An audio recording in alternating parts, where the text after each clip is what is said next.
धौलागढ़ का रहस्य, कर्ण पिशाचनी का श्राप। ये कहानी है एक छोटे से पहाड़ी गांव धौलागढ़ की, जो सदियों से एक रहस्य को अपने अंदर छुपाए बैठा है, कर्ण पिशाचनी का श्राप। शहर का युवा पत्रकार अर्जुन मिश्रा अंधविश्वास के खिलाफ लिखने के लिए मशहूर था। उसका मानना था कि भूत प्रेत, चुड़ैल और पिशाच सब इंसानी कल्पनाएं हैं। उसे एक टिप मिली थी। धौलागढ़ गांव में एक पुराना मंदिर है जहां रात को औरत की फुसफुसाहटें सुनाई देती हैं।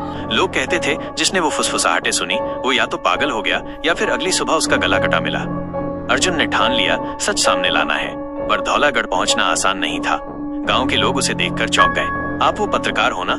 मत जाओ उस मंदिर की तरफ बाबूजी, एक बुजुर्ग ने अर्जुन को चेतावनी दी। ये केवल किस्से हैं, डर का कोई आधार नहीं होता, अर्जुन ने मुस्कुराकर जवाब दिया। पर शाम होते ही गांव में सन्नाटा छा गया। किसी ने दरवाजा नहीं खोला। सबने अपने दरवाजों पर नींबू मिर्च टांगे, हल्दी छिड़की और दिए बुझा दिए। अर्जुन ने कैमरा, रिकॉर्डर और टॉर्च उठाया और मंदिर की ओर चल पड़ा। जैसे जैसे वो मंदिर के करीब पहुंचा, हवा में अजीब सी सिहरन महसूस होने लगी। पेड़ जैसे उसके कानों में कुछ फुसफुसा रहे हों।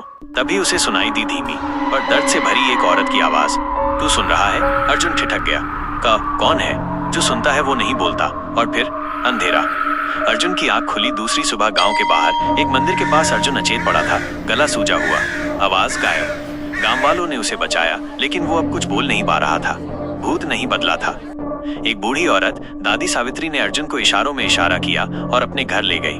वहां दीवारों पर एक पेंटिंग थी, माइनस एक सुंदर महिला जिसकी आंखों में आग थी और कानों में रक्त। ये कर्ण पिशाचनी है, दादी ने समझाना शुरू किया।